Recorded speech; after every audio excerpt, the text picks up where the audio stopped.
Jadi lencang kanan dulu Pak. Kita sedikit Pak. Biar aman.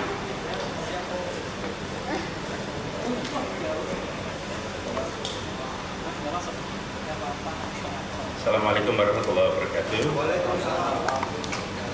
Selamat malam, salam sejahtera untuk semuanya. Pada kesempatan ini saya ingin menyampaikan kepada masyarakat Jakarta pada khususnya, pertama bahwa tenaga medis yang terlibat di dalam penanganan COVID-19 ini memang menghadapi beban yang tidak ringan karena jumlah orang yang datang untuk mendapatkan pelayanan jumlahnya meningkat secara signifikan dan tenaga pikiran yang mereka harus berikan cukup besar, bukan saja hari-hari ini, sesungguhnya sudah selama 2 bulan terakhir ini cukup intensif. Karena itu kami di Pemprov DKI Jakarta akan memberikan insentif khusus kepada tenaga kesehatan dan tenaga penunjang lainnya yang terlibat di dalam penanggulangan bencana wabah COVID-19. Nilainya adalah sebesar 215.000 per orang per hari yang akan diberikan kepada semua. Angka ini adalah sejalan dengan Peraturan Menteri Keuangan Nomor 78 /PMK 02/2019 tentang biaya standar masukan tahun 2020 dan sejalan dengan Pergub Nomor 22 tahun 2016 tentang standar biaya. Angka 215 per hari per orang adalah angka tertinggi yang boleh diberikan, dan kami memberikan dalam angka yang tertinggi sebagai wujud penghormatan kami kepada tim medis dan semua pribadi-pribadi yang terlibat di dalam penanganan COVID-19 di Jakarta. Bukan saja berat secara tugas, tapi mereka adalah orang-orang yang paling berisiko terpapar. Bahkan seperti kami sampaikan kemarin, sebagian pun sudah dalam kenyataannya terpapar COVID-19. Berikutnya, sesuai arahan Bapak Presiden terkait penyelenggaraan kendaraan umum massal untuk masyarakat, maka kami kembali menyelenggarakan dengan frekuensi tinggi untuk penyelenggaraan kendaraan umum di Jakarta. Dan kita akan laksanakan dengan social distancing secara disiplin. Artinya akan ada pembatasan jumlah penumpang per bis dan per gerbong di setiap kendaraan umum yang beroperasi di bawah Pemprov DKI Jakarta. Juga akan ada pembatasan jumlah antrian di dalam halte dan jumlah antrian di dalam stasiun. Sekali lagi tujuannya adalah untuk mengurangi risiko penularan. Ini semua punya konsekuensi bahwa antrian akan lebih banyak di luar halte dan di luar stasiun. Antrian di luar halte, di luar stasiun, di ruang terbuka, dari diskusi dengan para ahli, mengurangi tingkat risiko penularan daripada antrian dan kepadatan dalam ruang tertutup. Karena itu pembatasan jumlah penumpang per gerbong dan per bis menjadi penting sekali untuk memastikan bahwa jarak fisik antar satu penumpang dengan penumpang yang lain, baik pada saat menuju kendaraan umum maupun selama berada dalam kendaraan umum, tetap terjaga. Tetapi kami ingin terus menghimbau kepada dunia usaha untuk mengutamakan pengelolaan pekerjaan dari karyawan secara jarak jauh. Working from home atau kerja dari rumah kami himbau untuk terus diintensifkan. Ini sejalan juga dengan arahan dari Bapak Presiden kemarin untuk bekerja dari rumah dan tetap pada para pekerja untuk mengutamakan bisa kontribusi produktif meskipun bekerja dari rumah. Kita berharap dengan begitu di Jakarta sebagai pusat perekonomian Indonesia, kegiatan social distancing ini di satu sisi akan bisa menjaga potensi penularan, tapi kegiatan produktif secara jarak jauh bisa tetap dilakukan. Kita perlu menggarisbawahi bahwa social distancing yang kita dorong tidak boleh diartikan sebagai menjaga jarak solidaritas. Solidaritas harus tetap dekat, solidaritas harus tetap erat, walaupun secara fisik harus berjauhan demi melindungi seluruh penduduk di Jakarta. Hari ini kita mendengar laporan dari juru bicara Pak Ahmad Yuryanto bahwa dari 17 kasus positif yang diumumkan, 14 terjadi di Jakarta. Artinya di kota ini risiko itu tinggi dan kita harus amat waspada. Benar, jangan panik, tapi juga benar, jangan meremehkan, mengentengkan. Ini adalah satu tantangan yang bukan kita sebagai kota pertama, bukan kita sebagai negara pertama. Kita bisa belajar dari tempat-tempat lain, kedisiplinan di dalam melakukan social distancing ini amat penting dan amat instrumental di dalam menjaga agar penyebaran kasus COVID ini bisa terkendali. Karena itu kami berharap kepada semua untuk bisa sama-sama menjalani dengan sebaik-baiknya. Kami di seluruh jajaran Pemprov DKI siap, termasuk seluruh BUMD yang memfasilitasi. Dan bagi kami di Jakarta, selain terkait dengan transportasi umum, memastikan bahwa pasokan pangan tersedia dengan baik agar warga Jakarta merasa tenang, merasa tentram walaupun berada di rumah dan berkegiatan di rumah. Insya Allah kita semua bisa melewati ini semua dengan sebaik-baiknya. Demikian penjelasan dari saya. Terima kasih. Assalamualaikum warahmatullahi wabarakatuh. Pak, jumlah maksimal gerbong berapa, Pak? Gimana, Pak? Tidak ada perubahan. Ganjil genap tetap seperti semula, bahwa kebijakan ini konsisten. Apa konsistennya? Konsistennya adalah prinsipnya social distancing, menjaga jarak fisik antar orang. Karena itu di dalam kendaraan umum dibatasi jumlahnya supaya jaraknya lebih longgar. Di sisi lain, kendaraan pribadi yang kemarin dibatasi lewat kebijakan ganjil genap, tujuannya memindahkan dari kendaraan pribadi ke kendaraan umum. Dengan kondisi seperti sekarang, kami izinkan untuk kembali ke kendaraan pribadi. Dengan berada di kendaraan pribadi, maka dia lebih berjarak satu pribadi dengan pribadi yang lain.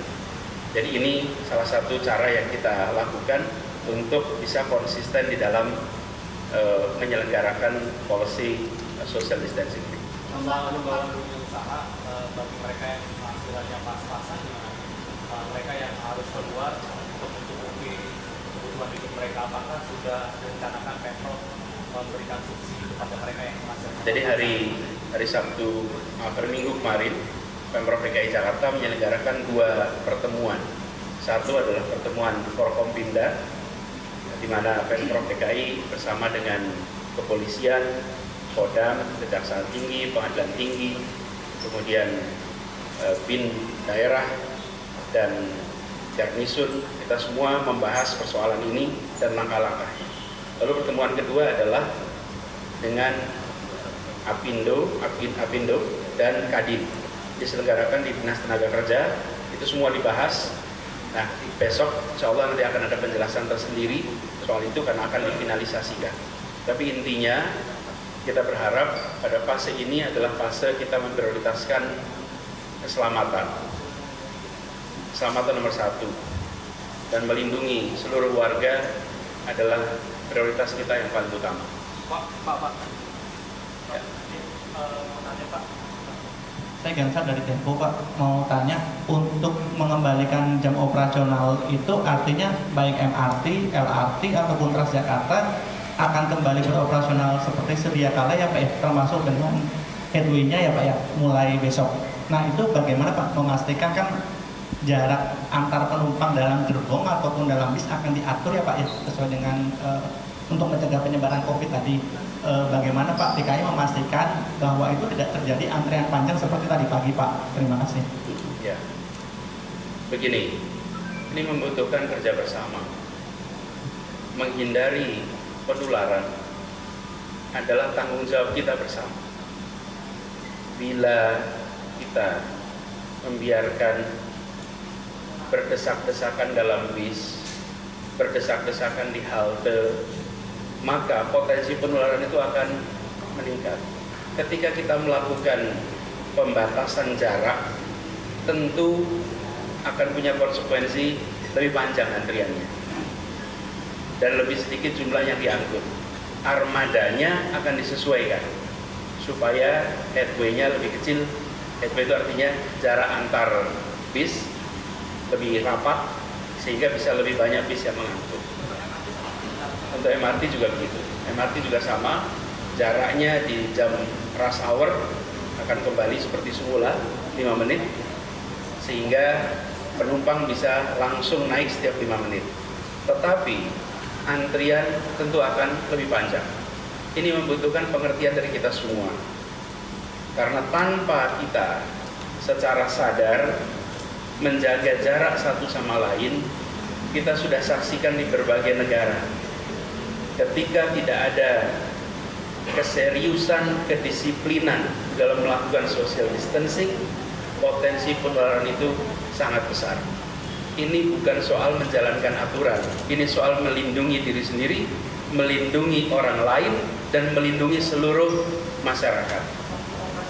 Nanti detail teknisnya nanti akan disampaikan oleh Pak Kepala Dinas dan para pimpinan BUMD, tapi intinya adalah bahwa kita harus melaksanakan social distancing dan kita akan melakukan frekuensi normal. Ya, Pak Tanto Pak dari Sisi.com mengenai skema pembiayaan tadi yang diatur PMK, apakah mekanismenya akan Yang mana? Yang pembiayaan surat insentif ya. Tadi apakah akan diberikan lewat KJS?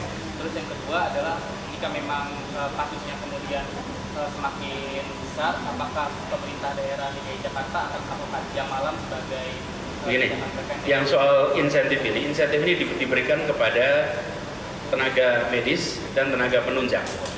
Jadi ini adalah insentif yang diberikan kepada petugas-petugas yang bekerja di lapangan, yang mereka berhadapan langsung dengan orang yang di dalam pengawasan dan pemantauan atau pasien dalam pengawasan, atau juga mereka-mereka yang harus melakukan pemulasaran jenazah atas korban-korban yang wafat.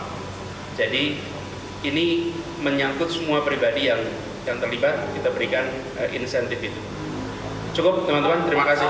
Pak, hasil Pak PNS yang itu PNS juga dapat.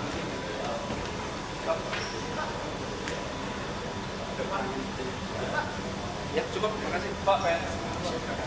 Pak, cukup ya.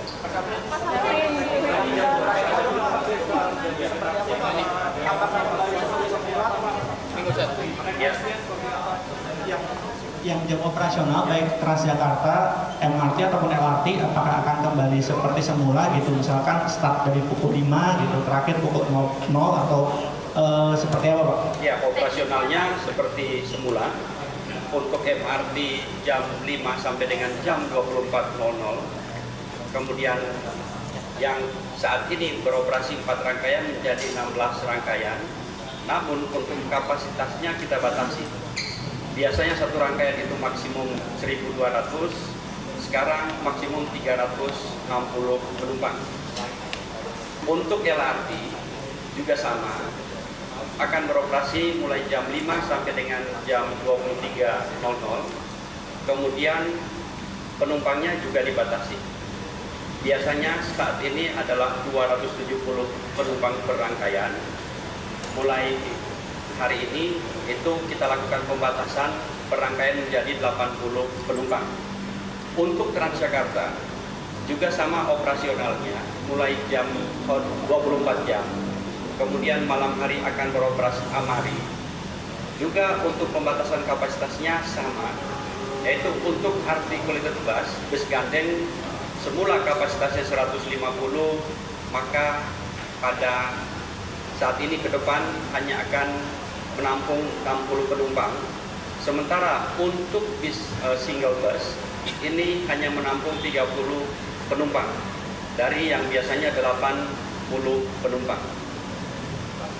Untuk memastikan antrean di stasiun MRT, LRT ataupun di Transjakarta bisa tertib, Pak, untuk mencegah penyebaran COVID, apakah akan dipakai jarak per 1 meter, kemudian ada batas lakban gitu, atau gimana Pak? Ya, memang kami mengimbau pada masyarakat untuk terus menjaga jarak pada saat di antrian angkutan umum. Memang kami berharap bahwa antriannya tidak akan ada di dalam halte ataupun di dalam stasiun. Karena yang akan masuk ke halte ataupun ke stasiun itu kita harapkan adalah sesuai dengan jumlah kapasitas kereta ataupun kapasitas bus. Contohnya di halte yang akan masuk adalah pada saat bus gandeng yang masuk, maka yang di dalam bus hanya 60 orang. Selebihnya kita himbau untuk antri di luar halte, kemudian menjaga jarak. Biasanya kita ada namanya lencang depan. Jadi semuanya kita himbau untuk lencang depan, satu lengan ke depan. Dengan pola ini kita harapkan maka potensi penyebaran virus ini menjadi minimal, bahkan kita hilangkan. Dan kemudian kami juga sudah tempatkan petugas dari Dinas Perhubungan dan juga dari Satpol PP mulai sore tadi untuk kita lakukan pengaturan terhadap masyarakat yang akan antri di halte maupun di stasiun. Cukup ya? Pak, jadi kembali seperti semula. Dan juga ada Untuk rute, tentu untuk rute kita akan lakukan penyesuaian. Kenapa perlu dilakukan penyesuaian? Pada koridor-koridor yang biasa perjalanannya sangat tinggi, jumlah penumpangnya, jumlah demand-nya sangat tinggi, tentu di sana harus kita tingkatkan juga supply-nya. Otomatis di sana akan kita tingkatkan supply karena ada pengurangan kapasitas yang bisa diangkut, maka kapasitas yang tersedia semula itu ditingkatkan menjadi 200%. Begitu ada peningkatan 200%, supply busnya ditambah, maka di beberapa rute yang tadinya dilayani dengan load factor sangat rendah, ini akan kita gunakan perkuatan pada rute-rute yang demand-nya sangat tinggi. Itu berarti kayak untuk yang GR atau angkutan penumpang lainnya, Pak? Ini nanti detailnya akan dirilis oleh rekan-rekan dari Transjakarta, karena setelah ini akan dibuatkan jadwal operasi sesuai dengan skema yang saat ini dijalankan oleh Transjakarta. Jadi ditunggu saja rilisnya nanti terkait dengan berapa rute yang operasional dan seterusnya. Nah, untuk Amari beroperasi normal. Mulai besok, malam ini belum. Ya, malam ini masih tetap jam 22 terakhir. Cukup ya? Ya, terima kasih. Assalamualaikum warahmatullahi wabarakatuh.